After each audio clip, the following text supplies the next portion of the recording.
Hello everybody, my name's Vic Gilgis and I'm doing another podcast on well-being. I'm doing it to help you with your well-being and of course to help myself with mine through the doing of it. And this is podcast number 59, so it's EP59, the title being in the Feeling Well-being. And yeah, so I'm overall going to say that once we get to learn the language of feeling, that's when we really get into well-being. So it's not about words, it's not about content, it's about a direct knowing through feeling. And so what I'm going to do, and there's been 3 other podcasts on well-being leading up to this one to give you grounding. So this one is trying to wrap it all up as regards what well-being is.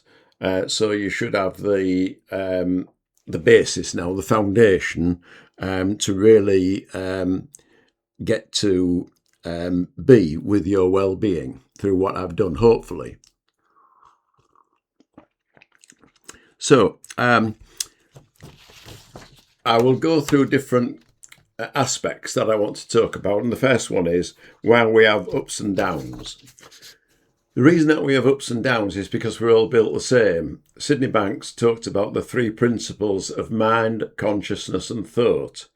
And that means that when we have a thought, our consciousness makes us aware of the thought in kind of 3D with bells on it, whistles. So whatever we think about, if it's bad, it will really bring that to life. And if it's good, it will really bring that to life. And we feel that through the feeling because thoughts give rise to feelings. And so there is nobody on this earth from the king to the pauper who cannot help but think thoughts.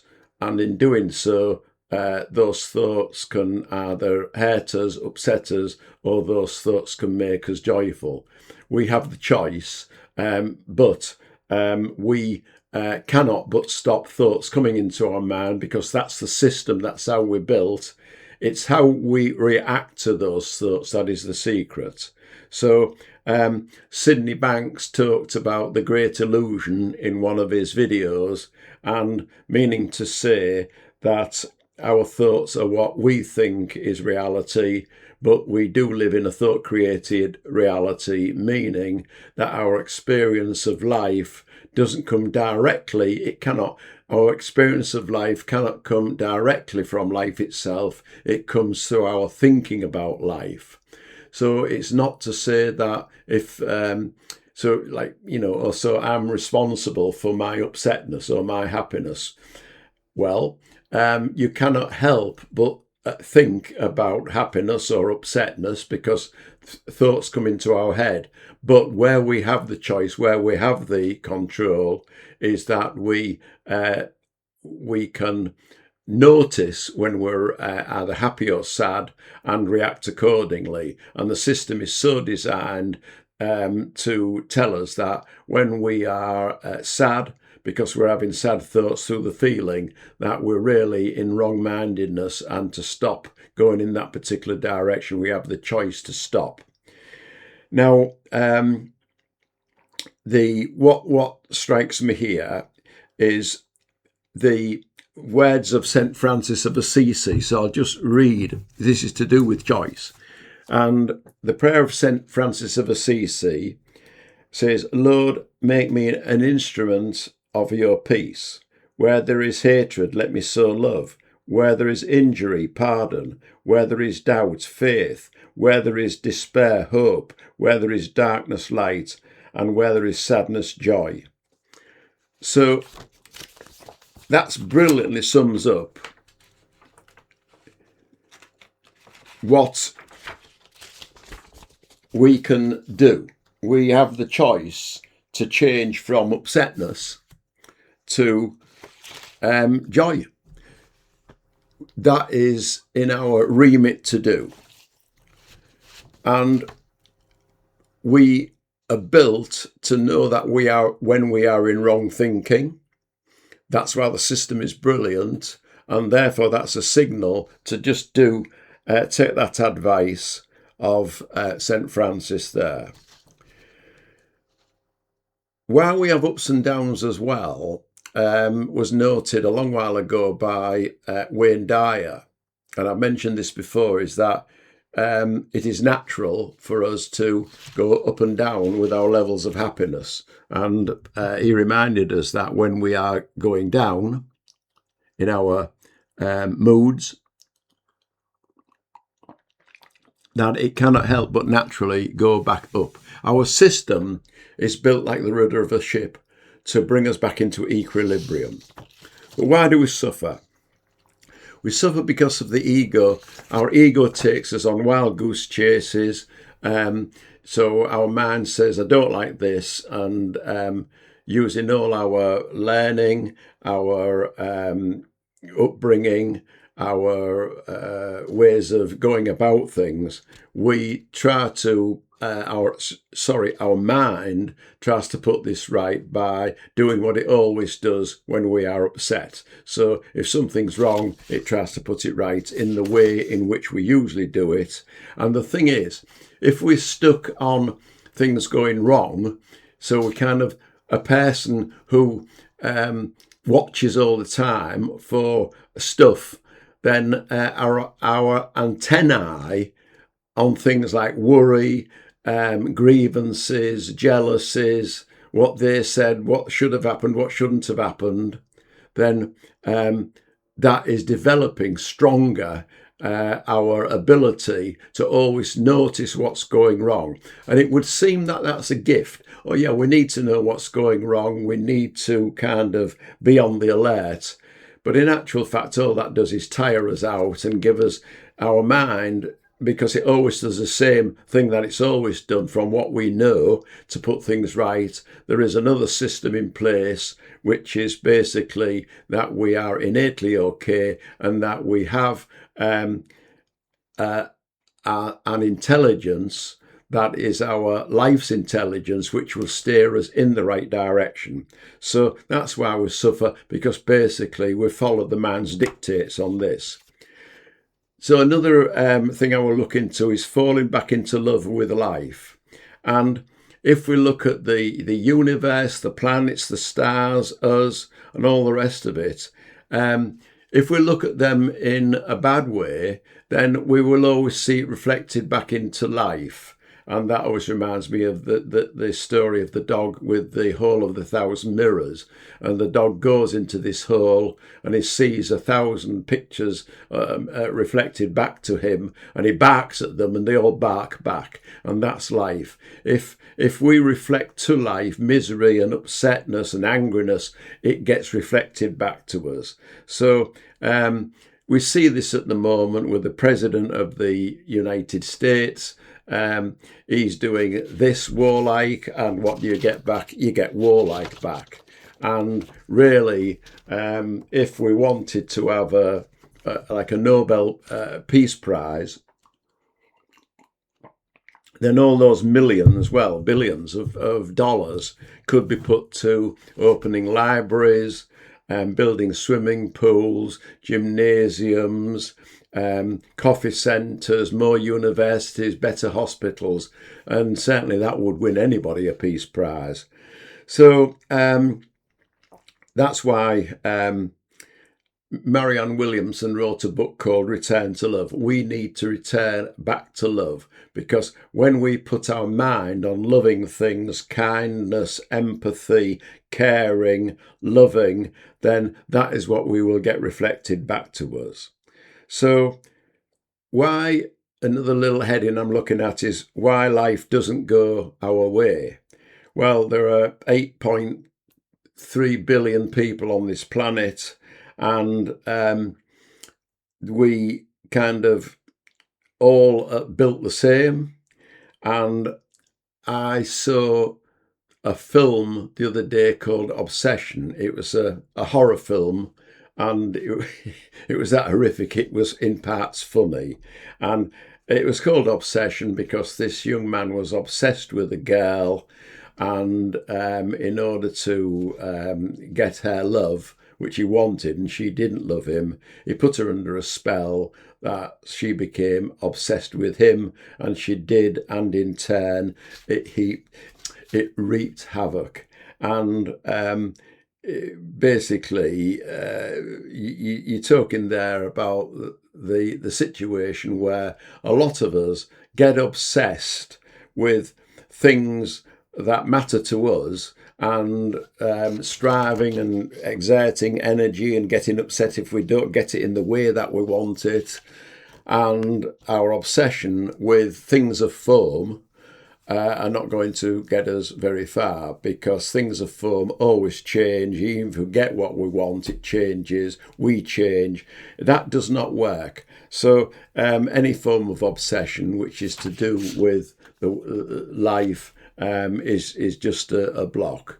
And I was listening to a podcast of Michael Neal the other day. I think it was Michael Neal who talked about, give a little metaphor or a story about this seeker of the truth who went to seek wisdom from a sage, and started off with this one problem that he wanted to have solved, and by the time he got to the wise sage, he had 51 problems. And so he told the sage, I've got these 51 problems. How do I solve them? What are the answers to each of these problems?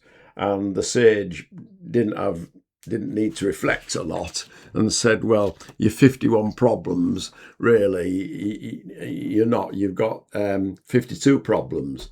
And the seeker of wisdom said, what is my 52nd problem? So he says, you don't realise, your 52nd problem is you don't realise that everyone has 51 problems. We're all the same. That's your problem. And it's true. Problems, we all have problems. It's a thing that is a human. We wouldn't be alive, if we didn't have problems. We have problems. Everybody has problems. Everybody can get over problems, because it's the way in which we think about it. Our system is wonderful, because what it does is it looks at those problems, and if they're not problems, we're happy. If they are problems, it just tells us to go back to the space within, back to our wisdom. How life can go your way is another heading here that I'm looking at. And I met a lady the other day who said, in the morning she wakes up and has 5 things to be grateful for. Well, I would say she's not got a very good imagination, because there must be 1,000,005 things we could be grateful for. We could be grateful for breathing. We could be grateful for other people. We could be grateful for podcasts. We could be grateful for the trees outside. Everything we need, or should not. Need is the wrong way, but there's in nature, in life, just being grateful for life, being grateful for being above the daisies. And so drop the thoughts of being upset with everything, because when you go away from your upsetness and into a quiet mind, that is when you've got access to the wisdom which is innate in you, which is life's wisdom.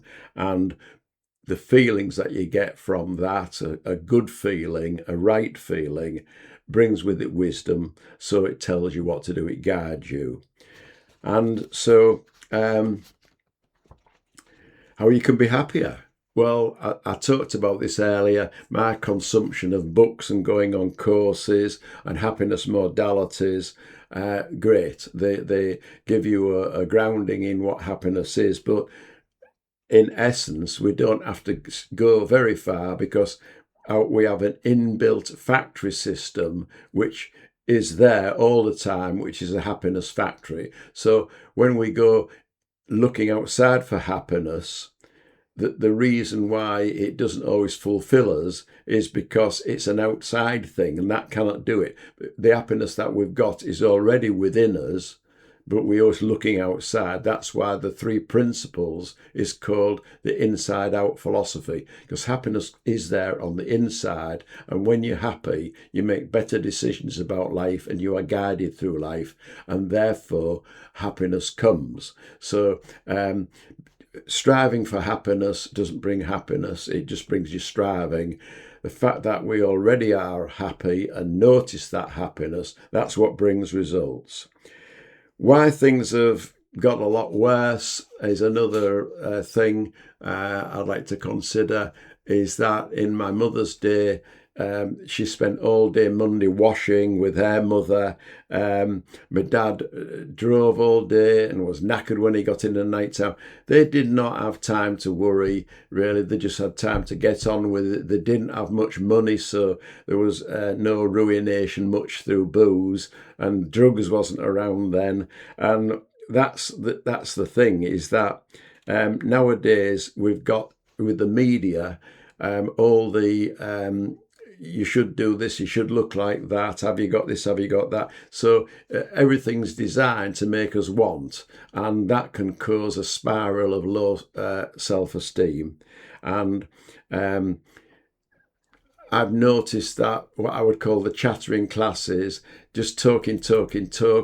It's like talking about the football match when you should be on the pitch playing it. So when you're talking about life and looking at all the ups and downs of life, you're not in life, you're out of the flow of life. So basically, get on with life. If you want to chatter about something, go and chatter about something else to do with your hobby or what have you. And I think of modalities, and the current one is CBT, cognitive behavioural therapy, which still examines our thinking. It's wrong to say it's the culprit, but there is a thing before thought, which is our inner space that has the wisdom and contains the joy, and it's already within us. And so that should inform our personal thought. We think our personal thought is the master. It is not. It is the servant. And so when you have say, like in a restaurant where a waiter comes up to you and you tell the waiter what you want, then we should be doing that to our mind. We are the master. We have the choices. So if we don't like something, we can ask for something different instead of dwelling on the fact that it's not the way in which we like it, and why shouldn't it be, and all the rest of it. Is that, no, when we get away from our mind's way of thinking and go looking in the other direction to the space within, that's when we get to know what to do. So what I'm saying there is that when we have a dog in the fight, it's always our ego, always our wants and needs. And when that's personal thinking, when we get away from personal thinking into what is absolute life, that knows what to do. And it is impersonal. It is what is needed, what is correct. And if you follow that, you will find that your personal life, because it informs your personal thought, impersonal thought from what I call within informs your personal thoughts, and it is true. It is the truth. Whereas our personal thought only reflects our imagination, our take on life, our dog in the fight, and that is not what is real. It is our thought-created reality. So we need to get back to a loving life, and there are examples in the past. Saul on the road to Damascus, who became Paul because he had a conversion in his mind. He was enlightened. In other words, he had a shift in consciousness that told him that killing Christians was wrong. Another example there is a guy called John Newton, who was a slaver, and all of a sudden he realised, he had this epiphany that that was wrong, that we should not treat humans like that. And basically he changed his whole outlook and did as best as he could to shut it all down. And we have everything we need, really. but we think that we need to use others in order to get what we need. And that is thinking that they are separate from us. We're all one, because our system that we work in of mind, consciousness and thought is energy. We're all one. We've all got that same energy. And so when we help one, we help the other, because we are all one. So our guidance through life is basically not thinking ins and outs of stuff, is going quiet to our thoughts. And when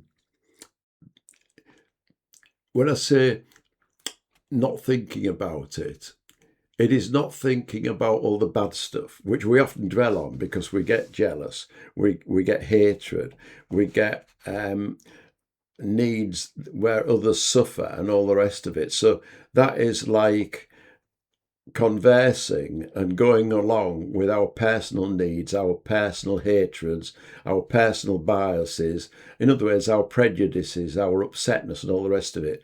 So when we get into a different mindset, not focusing on that, because what you focus on expands. So when we focus on the qualities that we've got inside, which are love, which is life's energy. So we're talking about, and I mentioned this before, compassion, caring, all those like things that life needs in order to thrive. When we focus on that, we basically get more mileage out of life and enjoy life.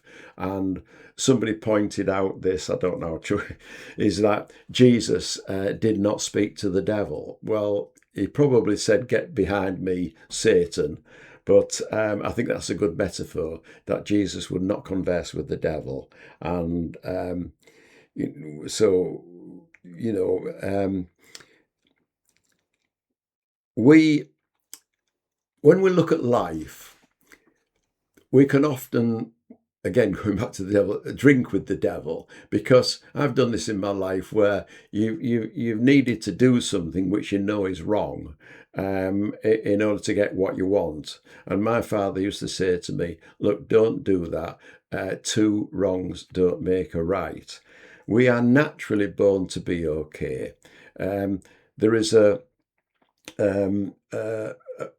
some research done where these kids were shown a video of a green figure pushing a white figure up a hill to the top. And they're watching this video, these children, and then when the white figure gets to the top, or the white character gets to the top, there is another red character pushing it back. And so this goes on and on. And so these kids are shown this video. After the video, these kids are allowed to play with green dolls and red dolls. And it is like you would expect, natural, normal for kids who have not got a dog in the fight. They know the difference between right and wrong because they're not tainted by life's experiences. That these kids always choose to play with the green characters, with the green dolls, not the red ones. So that's what I mean by innately. Innately, we are good. And one statement I will make here that I often say is, it will make your teeth shine. It will make your teeth shiny. And what I mean about that is that when we live that type of life, which is coming from, as St. Francis of Assisi said, from goodness and caring, then our whole body responds to that. And that's why if you go into a library look for books on well-being, you will find them in the mind, body, spirit section, meaning to say that if you give focus on the right things with your mind and your body and your spirit, so in other words, you attend to your spirit, your spiritual needs. When you attend to your body's needs. When you attend to your mind, you are attending to your mental health. Then that is why it works, because you are looking to do that. And when you do that, when you notice your body, take care of your body, are careful that you not kind of out of the flow of life, thinking about the flow of life, but in the flow of life, enjoying and being appreciating the flow of life. And I like to think of when Sydney Banks was going on these courses because he thought that his marriage was on the rocks. And somebody said to him, you only think that your marriage is on the rocks, Sid. And he saw the deeper meaning of this and realised that everything that we think is an illusion. We make it up. If we want to concentrate on that, we can do. But if we want to concentrate on the fact that we don't have to look at it that way, we start seeing the beauty and truth and the commonness that we all have issues and problems. And so we can start to see that people can be wrong-minded. And that's the first thing that Sydney Banks did when he went into prisons, and he said, "You're all innocent. We are all innocent." That's what Jesus said. I forgive you. You don't know because you don't know what you're doing, and we don't know what we're doing when we are in wrong-mindedness. And I think of other couples like in the Principles movement of Jan and Chip Chipman, who went to see Sydney Banks because their marriage was on the rocks. And basically Sydney Banks talked about all this stuff, and they had a lifelong love with each other for the rest of, Chip Chipman has passed now, but they had a fulfilled marriage because of that, because they could see what the mind was doing to things. So it is the right kind of mind state, which is a shift in consciousness, which comes from stopping all this chattering in your mind about this, that, and t'other. The world is there. The wisdom of the universe and the trees, the planets, it carries on. It knows what to do. And when we tap into that wisdom and guidance, it guides us through life. And because of that, we can smile and be happy. And, in that smile, we have the shiny teeth because we're living a healthy life, a mentally healthy life, a mentally and a life of spirit. So I will stop gabbing on now and just come to the breathing. And so let's do some what I call box breathing, and that is the counts of 4. So if you just relax in your chair, and so we're talking now of just breathing in 2, 3, 4, hold 2, 3, 4, breathe out 2, 3, 4, hold 2, 3, 4, breathe in 2, 3, 4, hold 2, 3, 4, breathe out 2, 3, 4, hold 2, 3, 4, breathe in 2, 3, 4, hold 2, 3, 4, breathe out 2, 3, 4, hold 2, 3, 4. So just breathe naturally now. A little bit more breathing. 2, 4 breathing. Breathe in 1, 2. Breathe out 2, 3, 4. Breathe in 1, 2. Breathe out 2, 3, 4. Breathe in 1, 2. Breathe out 2, 3, 4. Breathe in 1, 2. Breathe out 2, 3, 4. So just go back to natural breathing now. So let's do some relaxation. Everything's turned out nice again. Thank you. So let's just relax from the top of our head, our scalp, so that it goes soft. Just relax. Relax temples, all the little muscles going down to little muscles in your cheek and neck, just relax, going down to soft shoulders, just relaxing all the muscles in your upper arm. Relaxed chest, easy breathing, that's right. Going down to your tummy, relaxed. Your forearms relaxed, all those little muscles just relaxing. Relaxed in the chair, down to your hips, just relaxed. That's easy. Everything's okay. You're supported on the chair. You're relaxed. Your bottom's relaxed. Your thighs are relaxed. Going down. Your knees are relaxed and easy. Your calves, down through your calves and your shins, so relaxed and easy.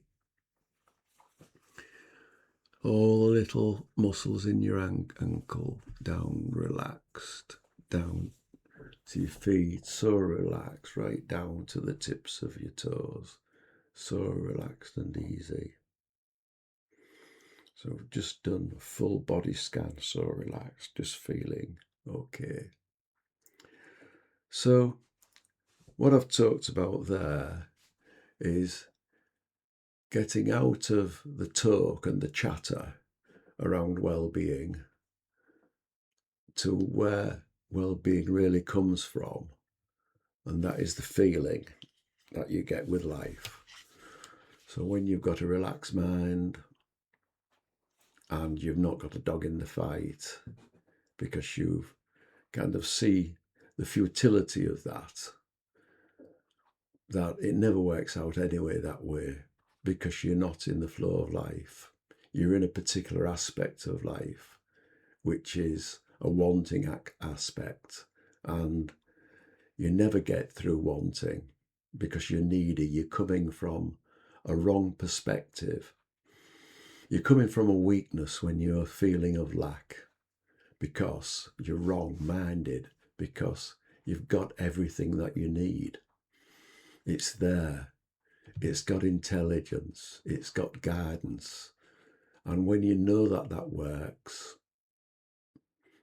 when you try it and see that it works, when you get out of your mind and all its make-believes and all its upsetness and go quiet to that and come back into the flow of life instead of examining the flow of life, you start to get the peace. And that's where everything resides, that inner peace, in that space inside you, which knows what to do. It's been with you all your life. It's been with you when you thought this and you thought that. All those things that you wanted, that was essential, that later on you thought, why did I think like that? With the inner space, which is inside, which is what we've got, life's intelligence, nothing changes, it's constant, it's a bedrock. That is the place you go back to. You don't have to look for wisdom because you are the wisdom. It's your oneness. And so when you come away from the I that you think you are to what you really are, the I that observes all this stuff, like somebody said, you spend 99.9% looking after the I that you think you are, and it doesn't exist anyway. It doesn't. So when you come back into the truth that you are real inside, that's the realness, that's the real you, then you are successful, you are happy, and that is the basis on which you work, because you're clear-minded, you can make decisions, and you're enjoying life. That is why when people do things like hobbies and pursuits where they are inspired, you're getting close to spirit. That's why it works. Where as Cindy Banks said, it's outside of time, space and matter. That's why when you're following your dream, what you love doing, what you do for no pay, time is irrelevant. So time is just a concept. And so inside, that constant is timeless. It's got wisdom. It's got the wisdom that runs the planets and you. And it tells you, it helps you through knowing. You just know. You know through the feeling, not through the thinking about it. That should inform thought. As I've said before, thought is the servant, not the master. The master is your inner peace, which guides you. And when you go to that, you're always successful, because that is how you were born. It's just that life makes us tilt and life makes us hate things and upset things. And that is just the mind getting annoyed and complaining. But the system is perfect, because as we can notice that is going on, we can choose how we react. And if we react to say stop, we don't need to do that. We can look in the other direction to what is inside instead of what is outside, which we can never control. We can try to spend our life controlling it. We can control some things. They may change. They always do. Time passes. Time never passes inside. It's constant. It's the wisdom of the ages. It's there to help us. And when we build our life on top of that, we're successful and we're happy, naturally, because we're with the flow of life. So I hope those 4 podcasts, this podcast and the 3 others, have helped you with your well-being, how to look at life differently, enjoy life, because life is to be enjoyed. We're a long time dead.